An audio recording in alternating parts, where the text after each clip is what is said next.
독일은 동독과 서독으로 나누어 있었는데 통일을 이루어서 이제 독일이라고 합니다. 동독과 서독이 나누어져 있을 때 동독은 살기가 어려웠습니다. 그리고 서독은 잘 살았습니다. 서독은 국민 소득이 3만 불이 넘어갔었고 그때 당시 동독은 10,000불도 안 됐습니다. 그러니까는 훨씬 경제적으로나 사는 것이 어려웠죠. 그런데 동독 사람들이 서독 사람들을 보고 같은 동족이지만 열받은 거예요. 어찌 너는 잘 살고 우리는 못 사냐. 그러면 가난해도 인격은 있어야 되거든요. 그래서 성질 나니까 쓰레기를 차에다 실어다가 서독에 갖다 막 쏴놔버린 거예요. 아니, 못 살면 못 살지 왜 마음법까지 그렇게 고약하냐 이 말이죠. 그래 서독에서 지역의 대표자들이 회의가 열렸습니다. 자, 동독 사람들이 우리 같은 민족인데 이렇게 쓰레기를 우리한테 갖다 주니 우리는 더 많이 쓰레기를 동독으로 갖다가 보내자 이렇게 의논이 됐지요. 그러자 생각이 있는 서독의 지도자들은 아닙니다. 그들이 쓰레기를 줘도 우리는 쓰레기를 주면 안 됩니다. 눈은 눈으로 갚고 이는 이로 갚는다 하지만은 우리는 악을 선으로 갚아야 됩니다. 그래야 복을 받습니다. 그래서 우리는 뭘 줄까요? 우리는 좋은 걸 갖다 줍시다. 쓰레기는 받았지만은 좋은 걸 갖다 줍시다. 뭘 갖다 줄까요? 그러니까 캔으로 들어있는 좋은 것, 맛있는 것을 산더미처럼 실어다가 동독에다가 떡 갖다 쌓아놨어요. 잡수시라고. 그리고 팻말을 하나 딱 붙였어요. 그 팻말에 뭐라고 썼느냐 하면 사람은 자기가 가지고 있는 것을 주는 것입니다. 이렇게 붙였어요. 자기가 갖고 있는 걸 주는 것입니다. 당신들 이럴 수가 있어? 그렇게 쓰지 않고 당신들은 쓰레기를 갖고 있으니까 우리에게 쓰레기를 줬는데 우리는 좋은 걸 갖고 있으니까 좋은 걸 드립니다. 그런 뜻이죠. 그런데 그런 뜻만 있는 게 아니라 그 속에는 여러 가지 뜻을 담고 있는 내용이에요. 당신들 마음이 그렇게 미움이 있으니까 쓰레기 준 거 아니냐. 우리 마음에는 사랑이 있으니까 좋은 걸 주는 거다. 그런 뜻이죠. 너희 마음에 상처가 있으니까 우리에게 상처 주는 거 아니냐. 내 마음에는 희망이 있으니까 너희들에게 희망을 준다. 그런 뜻이죠. 여러분은 내 주변 사람에게 뭘 주고 있습니까? 희망을 주십니까? 기쁨을 주십니까? 아니면 상처를 주고 아픔을 줍니까? 어떤 사람은 눈물을 주는 사람도 있습니다. 여러분, 남들에게 아픔과 상처 주는 사람은 자기 안에 아픔과 상처가 많기 때문에 아픔과 상처를 주는 거거든요. 내 안에 기쁨과 희망이 넘쳐보세요. 누구를 만나든지 희망을 주고 기쁨을 주는 것이죠. 사도행전 3장 1절에 보면 베드로와 요한이 제9시에 기도하려고 성전에 올라가는데 문 앞에서 거지가 한 푼 달라고 손을 내밀었습니다. 베드로 요한이 내게는 은과 금이 없다. 네가 원하는 돈이 내게는 없다. 그렇지만 내게 있는 것을 네게 주노니 예수의 이름으로 일어나 걸어라. 그러자 벌떡 일어나서 안진뱅이가 걷고 뛰면서 노래하고 춤추게 됐다 했습니다. 돈은 없어서 못 줬어요. 그러나 예수를 줬어요. 예수는 돈보다 귀한 거죠. 오늘 저와 여러분은 나는 돈이 없어 못 준다 하십니까? 우리는 돈보다 더 귀한 게 많이 있어요. 관심을 줄 수도 있고 사랑을 줄 수도 있고 위로를 줄 수도 있지만은 더 중요한 거, 돈으로 바꿀 수 없는 예수 그리스도, 이분을 전해주면 그 인생이 변화되고 죄 용서를 받고 새 사람이 되고 축복의 사람이 되고 천국 백성이 될 줄로 믿습니다. 바로 이렇게 뭘 줄까를 생각하는 사람. 가을이 돼서 들판을 보나 산천 초목을 볼 때 오곡백과가 무르익어가고 노랗고 빨갛게 참 연걸어가는 곡식과 과일들을 많이 보게 됩니다. 말 못하는 과일 나무가 우리에게 달콤한 과일을 많이 제공해 줍니다. 그런데 만물의 영장인 사람이 나무도 귀한 열매를 주는데 나는 왜 기쁨과 희망을, 더 좋은 생명을 줘야 되는데 나는 왜 아픔을 주고 남에게 상처를 줄까?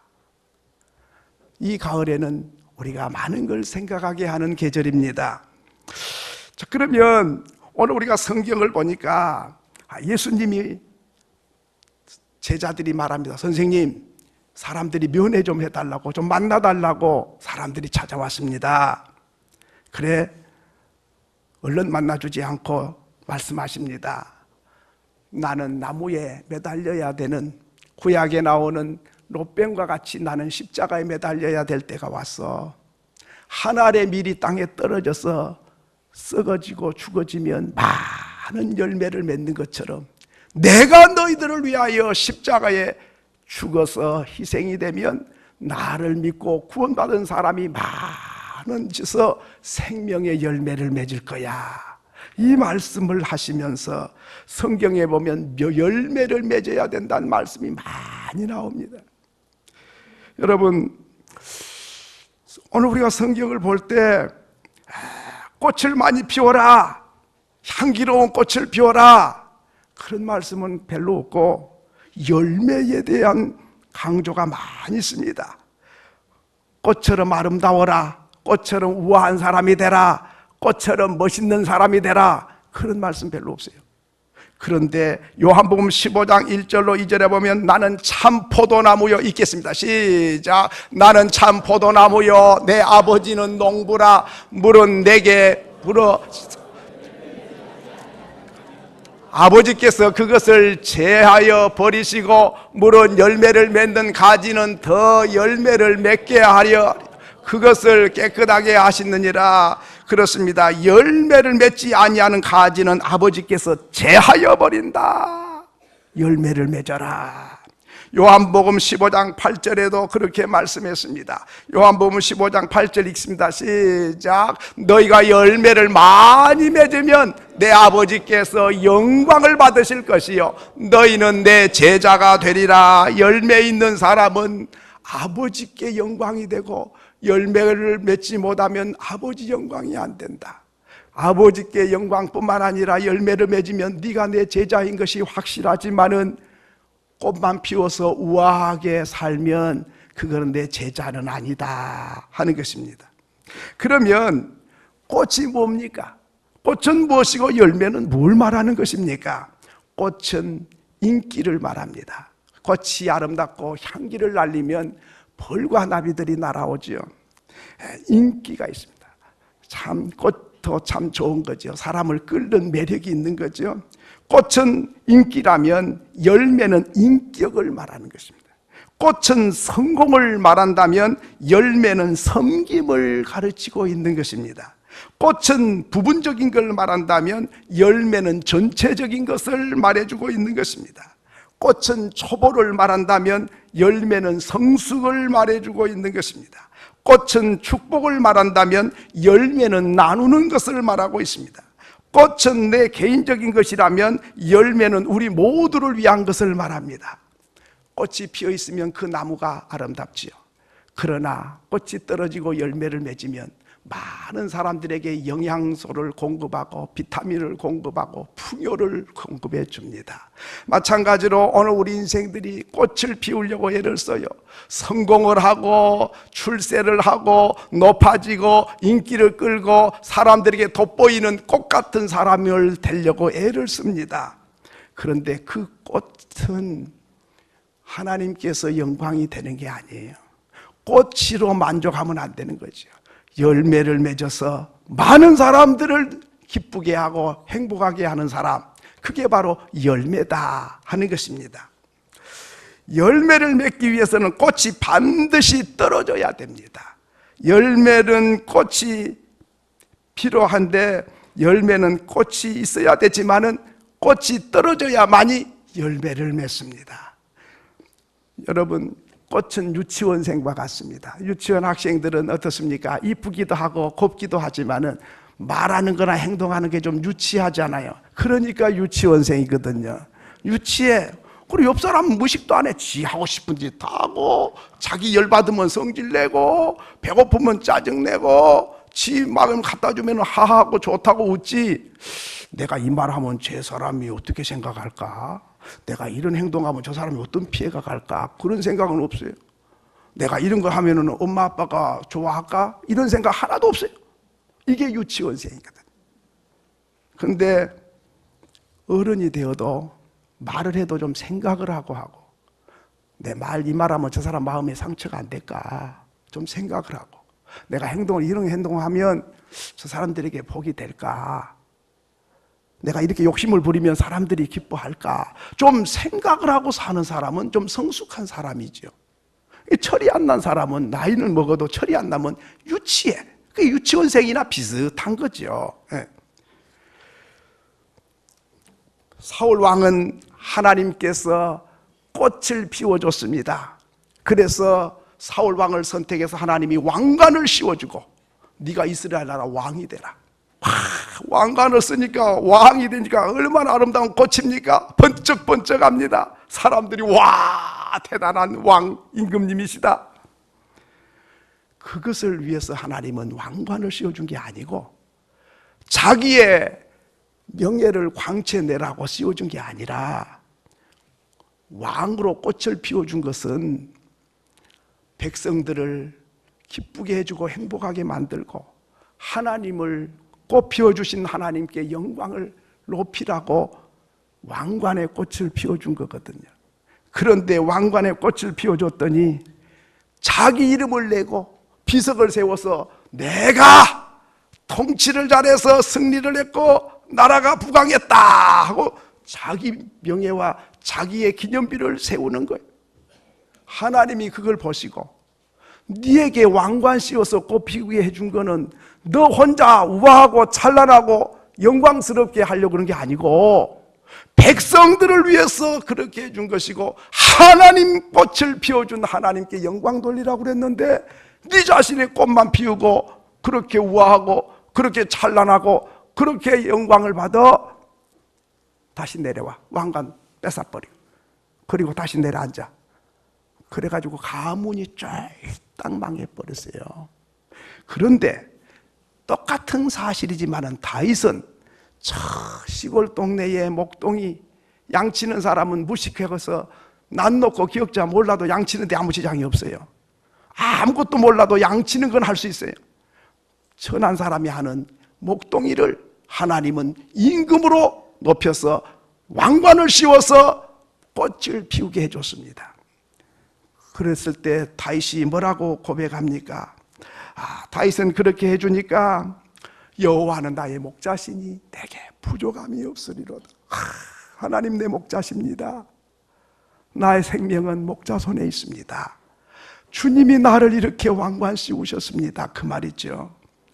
나는 왕궁에서 궁녀들과 춤추고 노래하는 것보다 내 아버지 성전에 문지기 하는 것이 더 좋습니다. 나는 백양목 왕궁에 거하는데 아버지의 법궤가 저 천막 안에 있으니 내가 몸둘 바를 모르겠습니다. 그러니 내 왕궁보다 더 아름다운 성전을 하나님께 지어드리고 싶습니다. 이렇게 하나님이 왕관의 꽃을 피워주니까 하나님께 열매를 기쁨을 드리고 백성들에게 평안과 참 복지국가를 건설해 갖고 있는 것입니다. 이게 열매지요. 이 열매를 위해서 꽃을 피워야 되는데 꽃을 피워주니까 꽃을 위해서 있는 줄 알고 이렇게 생각한 사람, 바로 그것이 하나님 앞에 어리석은 사람이죠. 꽃은 피었는데 아무 열매가 없다. 꽃이 며칠 동안 반짝 피었다가 시들어져 버렸어요. 아무 효과가 없어요. 그런데 꽃은 바로 시들자마자 열매가 맺혀가지고 많은 사람에게 열매를 나누어주는 사람, 바로 그것이 열매 맺는 사람 아니겠습니까? 그래서 마태복음 1장 1절에 보면 아브라함과 다윗의 자손 예수 그리스도의 세계라 그랬습니다. 그러니까 아브라함을 이어서 다윗이 나오고 다윗의 후손을 통해서 예수 그리스도가 탄생한다. 다윗은 꽃을 피워주니까 왕가가 이어지고 예수 그리스도가 탄생하게 돼요. 와, 찬란하지 않습니까? 목동이가 예수 그리스도의 족보에 들어가고 왕족을 이어간다. 왜? 꽃을 피워주니까 열매를 하나님께 안겨드렸기 때문이다 하는 것입니다. 자, 그러면 오늘 우리가 이제 꽃은 나의 영광이고 나의 축복이라면 바로 열매는 하나님의 영광이고 우리 모두의 기쁨인데 어떻게 하면 열매를 맺을까요? 나무야 뭐 심어놓고 대비 잘 주고 잘 가꾸면 그냥 스스로 열매를 맺는데 나는 어떻게 하면 열매를 맺는가? 첫째는 한번 따라합시다. 비전을 가져야 열매를 맺는다. 씨앗을 뿌린 사람은 반드시 비전이 있어야 뿌립니다. 왜? 지금 씨앗을 한 마를 뿌리면 가을에는 10가마, 100가마를 거둔다. 이걸 내다보기 때문에 씨앗을 뿌리죠. 씨앗을 뿌려서 땅속에 다 묻혀버렸어요. 그런데 그대로 없어져 버린 것 같아요. 썩어진 것 같아요. 낭비한 것 같아요. 근데 가을에 추수가 창고가 가득한 것을 내다보니까 지금 씨앗을 뿌린 거 아니겠습니까?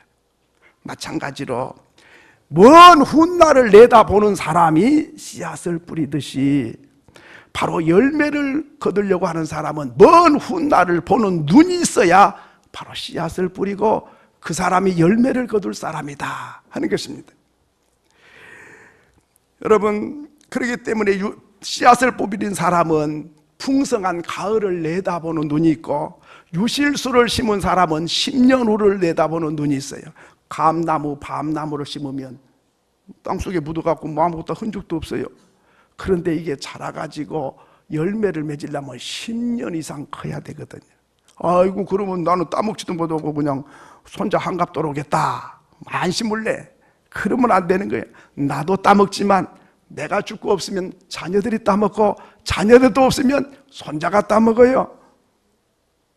그렇기 때문에 먼 훗날을 내다보는 사람만이 씨앗을 심고 나무를 심는다 하는 것입니다. 히브리서 11장 13절로 14절에 보면 이 땅에서 외국인과 나그네처럼 살지만은, 한번 읽겠습니다. 시작. 이 사람들은 다 믿음을 따라 죽었으며 약속을 받지 못하였으되 그것들을 멀리서 보고 환영하며 또 땅에서는 외국인과 나그네임을 증명하였으니 그들이 이같이 말하는 것은 자기들이 본향 찾는 자임을 나타냄이라. 믿음의 조상들은 이 땅에서는 나그네처럼 살고 행인처럼 살았지만은 먼 훗날 하나님의 나라를 바라보고 살았기 때문에 이 땅에서 그렇게 부유하고 잘 사는 거 그렇게 못 산다고 해서 그렇게 한탄하고 슬퍼하지 않았다. 왜? 그들은 비전이 이 땅에 있는 게 아니라 하늘나라에 있었기 때문이다. 그렇습니다. 예수님께서 말씀하십니다. 믿음은 겨자씨와 같다. 겨자씨가 아주 작지만은 심으면 싹이 나고 꽃이 피고 열매를 맺고 나무가지가 커져가지고 새들이 많이 날아와서 거기에서 쉬기도 하고 잠들기도 하고 새들이 나무에서 노래를 부른다 그랬습니다. 그렇습니다. 여러분, 믿음의 사람은 현재만 보고 사는 게 아니에요. 어디를 보고 삽니까? 먼 훗날을 보고 사는 거예요. 그게 믿음의 사람이에요. 그렇기 때문에 오늘 우리가 현실만 보고 살면 안 돼요. 우리가 전도를 어제도 했죠. 교회 앞에서도 부치개를 붙이고 오거리에서도 부치개를 붙여가지고 동네 사람 부치개 다 날아준대. 맛있다고 고맙다는 사람도 있지만은 안 먹는다고 팽개치고 간 사람도 있고 가져 뭐 빈잔을 주고 간 사람도 있었을 거예요. 그렇지만 우리 권사님 집사님들은 한 사람도 연락받은 사람 하나도 없고 싱글벙글하고 열심히 붙여가지고 가게도 주고 다 이게 좋습니다. 그럼 어찌 보면은 어리석은 사람 같아요. 이거 뭐 돈 받고 한 것도 아니고 뭐 누가 받고 그냥 언론 교회 오겠다는 것도 아닌데 뭐 하는 짓이냐. 시간 들이고 돈 들여가지고. 현실만 보면 그래요. 그러나 뿌린 씨앗은 언젠가 때가 되면 싹이 나고 열매를 맺듯이, 교회 등록하신 분들 보면요, 언젠가 교회 왔거나 말씀을 들었던 사람이 70~80% 이상이 다 들었던 사람이에요. 당장은 거절할 수도 있어요. 당장은 무안을 줄 수도 있어요. 그렇지만은 그걸 본 게 아니라 먼 훗날 그 사람이 예수를 믿어서 우상을 다 버리고 새 사람이 돼가지고 가정이 새 가정이 되고 인격이 변화되고 삶이 변화돼서 선한 영향력을 끼치고 자자손손 은혜와 복을 받아 누리는 그런 명문 가문이 될 것을 내다보는 사람만이 복음을 심는 것입니다. 믿습니까? 당장은 열매가 없어요. 아무리 부려도 누가 예수 믿겠다는 사람 없잖아요. 그렇지만은 꿈이 있는 사람, 비전이 있는 사람은 언젠가 몰라도 다시 돌아오게 됩니다. 그렇기 때문에 오늘 우리가 비전이 있는 사람만이 열매를 맺는다 하는 것입니다. 두 번째로는 씨앗은 땅에 떨어져야만이 열매를 맺습니다. 예수님께서 말씀하셨습니다. 씨앗이 땅바닥에 떨어져야 된다. 이건 낮아져야 된다는 것이죠. 그러면 씨앗이 낮아진다. 예수님 자신이 낮아졌어요. 예수님은 하나님이세요. 그분이 사람이 돼가지고 땅에 내려오셨어요. 여러분, 사람이 저 고양이가 되라고 그러면 얼마나 열받을겠어요. 내가 고양이 짐승이 되란 말이요, 우리 열받아요. 그런데 그보다 더 열받아야 될 것은 하나님이신 예수님이 죄 많은 사람이 돼가지고 이 땅에 오셨다. 낮아질 대로 낮아진 거죠. 이 땅에 하나님이 사람이 될 뿐만 아니라 환영하는 사람도 없고 영접하는 사람도 없었어요. 머리 둘 곳 방 한 칸도 없었어요. 뿐만 아니라 구유에 탄생했어요. 짐승들이 태어난 구유에 있었어요. 그리고 죄 많은 사람들의 흉악범들을 처형하는 십자가에 죄 없으신 하나님이신 분이 죄 많은 사람을 처형하는 십자가에 매달려서 살이 찢어지고 피가 쏟아져서 비참하게 죄인 취급을 받고 죽으셨습니다. 여러분, 이렇게 낮아졌습니다. 그래서 주님은 저와 여러분의 생명을 구원해 주셨습니다. 그렇기 때문에 낮아져야만이 생명을 건진다 하는 것이죠. 빌립보서 2장 6절로 8절에 보면 우리에게 잘 아는 말씀 한번 읽겠습니다. 시작. 그는 근본 하나님의 본체시나 하나님과 동등됨을 취할 것으로 여기지 아니하시고 오히려 자기를 비워 종의 형체를 가지사 사람들과 같이 되셨고 사람의 모양으로 나타나사 자기를 낮추시고 죽기까지 복종하셨으니 곧 십자가에 죽으심이라. 여러분, 예수님이 그렇게 낮아졌으면, 내가 예수 믿으면 누가 낮아져라 말 안 해도 스스로 낮아지는 거예요. 그래야 열매가 맺는 거죠. 곡식이 땅바닥에 안 떨어지고 바구니에만 담아 있겠다, 그거는 평생 가야 아무 열매가 없죠. 그러나 땅바닥에 떨어져야 열매를 맺습니다.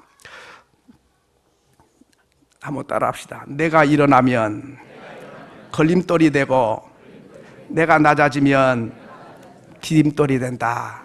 믿으시면 아멘. 예수가 낮아져서 우리의 디딤돌이 되셔서 나를 밟고 지나가도록, 그래서 예수를 밟고 예수를 통해서 하나님께 가고 예수를 밟고 통해서 천국을 가고 예수를 통해서 영생을 얻도록 낮아져서 저와 여러분 앞에 디딤돌이 되어주신 줄로 믿습니다. 얼마나 감사해요. 오늘 남편이 낮아지면요, 아내가 디딤돌이 돼요. 아내에게 디딤돌에서 살만 나게 해요. 그런가 하면 내가 낮아지면 내 이웃들이 나 때문에 디딤돌이 되어주는 거예요. 그런데 사탄은 자꾸 높아지라 그래요. 성전 꼭대기에다가 예수님을 올려놓고 거기서 뛰어내리라고 그래요. 산 위에다가 올려놓고 나에게 경배하라 그래요. 자꾸 높아지라는 거예요. 우리 마음속에도 자꾸 높아지래야. 아유, 너를 무시여기면 가만히 있지 말어. 그렇게 무시당하고 어떻게 사냐. 우리 마음을 자꾸만 중동질을 해가지고 내가 얼마나 위대한 사람인데 나를 무시여겨서 열받는 거예요. 그거는 사탄에게 속는 거예요. 누가 말하지 않아도 스스로 낮아지는 것. 바로 이것이 바로 예수님이세요. 예수님은 낮아졌기 때문에 열매를 맺었습니다. 오늘 우리가 문제가 뭐냐? 내가 스스로 낮아지면 주님이 높이고 싶어 하시는데 내가 자꾸 높아지려고 하니까 주님이 내려와 자꾸 끄집어 내려버리는 거예요. 낮아지고자 하면 높아지고, 다 겸손한 사람을 주님은 높이신다. 여러분, 누가 끄집어 내리기 전에 스스로 낮아질 수 있기를 바랍니다. 스스로 디딤돌이 되어줍시다. 그러면 얼마나 살만난지 몰라요. 세 번째로는 씨앗은 땅 속에 숨겨져서 감춰져서 흔적이 안 보여야 열매를 맺습니다. 농사 지어 보셨습니까? 씨앗을 뿌린 다음에 흙으로 덮어버려요. 그 씨앗이 있는지 없는지 흔적도 없어져 버렸어요. 그런데요, 씨앗이 그래야만이 열매를 맺어요. 그런데 씨앗이 밖으로 드러나 버렸어요. 드러나면 어찌 됩니까? 새들이 와서 다 주워 먹어버려요. 그리고 씨앗이 땅속에 있어야 되는데 밖에 올라오면 햇볕에 타가지고 죽어버려요. 그런데 땅속에 묻혀서 흙을 덮어놓으면 그러면 뿌리를 내려요. 그리고 줄기가 나와요. 그래서 열매를 30배, 60배, 100배로 열매가 맺혀진 줄로 믿습니다. 그렇습니다. 오늘 우리가 자꾸만 내 자신을 숨기고 낮춰야 되는 거죠. 그래야 열매를 맺겠는데 자꾸 드러나려고 그러잖아요.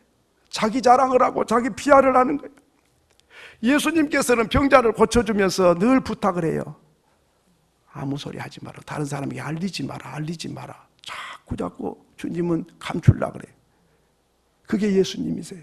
내 안에 예수가 계시면 나를 자꾸 낮추고 없는 것처럼 감추고, 이렇게 돼야 열매가 맺어지겠는데, 아이고, 몰라준다고, 나를 무시여긴다고 이래가지고 자꾸만 올라가 버려요. 그러니까 사탄이 씨앗을 새들이 주워 먹은 것처럼 우리를 자꾸만 삼켜버리는 거예요. 그래서 자꾸만 말라지는 거예요. 그 영혼이 말라지는 거죠. 모세는 40년 동안 광야에 묻혀 있었습니다. 아무도 안 알아줬어요. 애굽의 왕이 될 사람인데 광야에서 40년 동안 묻혀 있었어요. 아무도 알아주지 않았어요. 요셉이는 13년 동안 보디발의 집에서 종으로 묻혀 있었고 감옥에서 묻혀 있었습니다. 총리 될 사람인데 감옥에 숨겨져 있는 거예요. 다윗은 왕이 될 사람인데 굴 속에 피난살이를 하면서 묻혀 있었습니다. 목동이로 시골에서 묻혀 있었습니다. 묻혀 있는 동안 뭘 합니까? 묻혀 있는 동안에 낮아지고 다듬어지고 미래를 준비하고 있었던 거죠. 땅속에 씨앗이 묻혀 있으면 가만히 있는 게 아니에요. 거기에서 뿌리를 내리고 있어요. 다 위로 올라가야 되는데 올라가려면 밑으로 뿌리를 내려야지 올라가거든요. 근데 뿌리도 안 내리고 자꾸 올라가려니까 뿌리가 약해갖고 자빠지는 거지요. 올라갈수록 자빠져 버린 거예요. 오늘 우리는 묻혀있기를 싫어합니다. 숨겨있기를 싫어합니다. 그래서 문제가 되는 거죠. 묻혀있는 게 뭡니까? 오늘 하나님 앞에 무릎을 꿇고 우리가 내 자신을 낮추고 묻혀 있어야 돼요.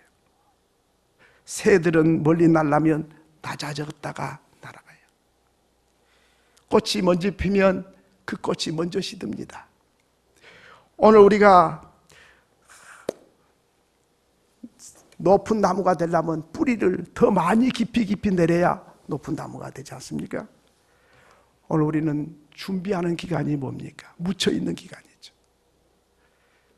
그런데 사람들은 다 묻혀있는 걸 싫어하기 때문에 그 사람들은 높이 올라갈 수도 없고 올라가면 넘어지기 쉬운 것이죠.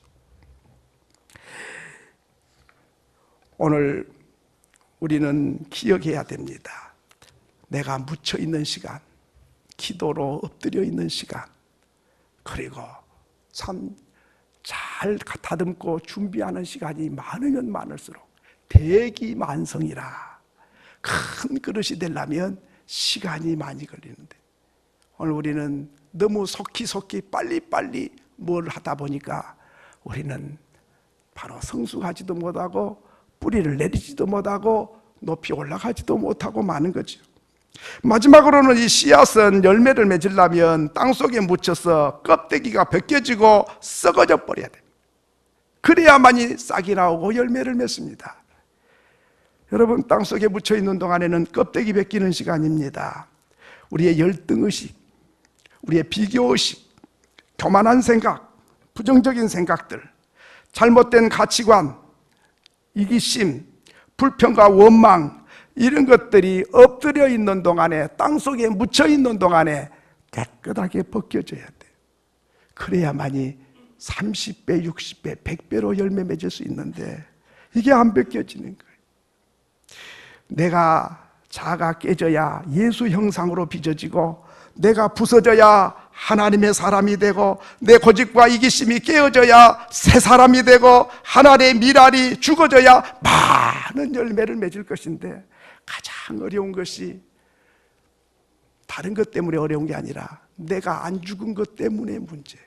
저는 참 가장 큰 문제가 뭐냐, 다른 사람이 문제가 아니고 일이 문제가 아니라 내 자신이 가장 큰 걸림돌이다, 그런 생각을 합니다. 내가 깨어지면, 철저히 깨어지면, 그러면 예수의 형상으로 빚어질 것인데 안 깨지는 거예요. 옛사람이 죽어야 되는데 안 죽잖아요. 고집이 안 꺾어지잖아요. 여러분, 열매를 다 잡숴 보셨습니까? 여러분은 잘 익은 열매만 잡숴 보셔서 뭐 다 열매가 달콤하고 맛있고 그런 것 같지만은요, 시골 살다 보면 덜 익은 것이 떨어질 때도 있어요. 배가 고프니까 그냥 덜 익은 데 따먹을 때도 있어요. 그러면 감 같은 거 파란데 아직 안 익었어요. 떫은 감이 있어요. 그거는 떫어가지고 먹지를 못해요. 덜 익은 건 어떤 건 쓴맛이 되게 많이 나요. 떫은 것은 떫은 맛이 나고 쓴맛이 난 것도 있어요. 그런데 잘 익으면 다 단맛이 나요. 맛있어요. 사람이 덜 익으면 사람들에게 쓴맛을 주고 아픔을 주는 거죠. 내가 잘 깨어지고 부서져서 열매가 잘 익으면 하나님께도 영광이 되고 사람들에게도 기쁨과 희망을 주는 사람 되는 거죠. 그럼 어떻게 하면 내가 죽어질까? 내가 좀 나 자신도 싫어요. 내가 이렇게 살고 싶지 않은데, 각오를 해도 안 되고 다짐을 해도 안 되는 거예요. 내 안에 예수가 왕이 되셔야 돼요. 예수가, 부활하신 예수, 십자가에 죽은 다음에 부활하신 그 예수가 내 안에 오셔서 주인이 되고 왕이 되시면 내가 깨지기 싫어도 자동적으로 깨져 갖고 있어요. 근데 예수가 없으면 내가 나를 깨뜨리고 나를 죽게 하려고 아무리 애를 쓰고 다짐을 해도 돌아서서 또 마찬가지가 되는 거죠. 그렇기 때문에 바울 사도는 고백합니다. 아버지여, 나를 쳐서 십자가 밑에 복종시켜 주옵소서. 이것이 바울의 기도 제목이었습니다. 여러분의 기도 제목은 무엇입니까? 하나님, 부자 되게 해주세요. 하나님, 복을 받게 해주세요. 잘 되게 해주세요. 만사가 형통하게 해주세요. 이런 꽃 피우는 것만 자꾸만 기도할 게 아니라, 꽃이 왜 피워야 됩니까? 열매를 맺기 위해서 피운 거잖아요. 그러면 하나님, 내 같은 죄인이 의인이 되고 하나님 자녀가 됐어요.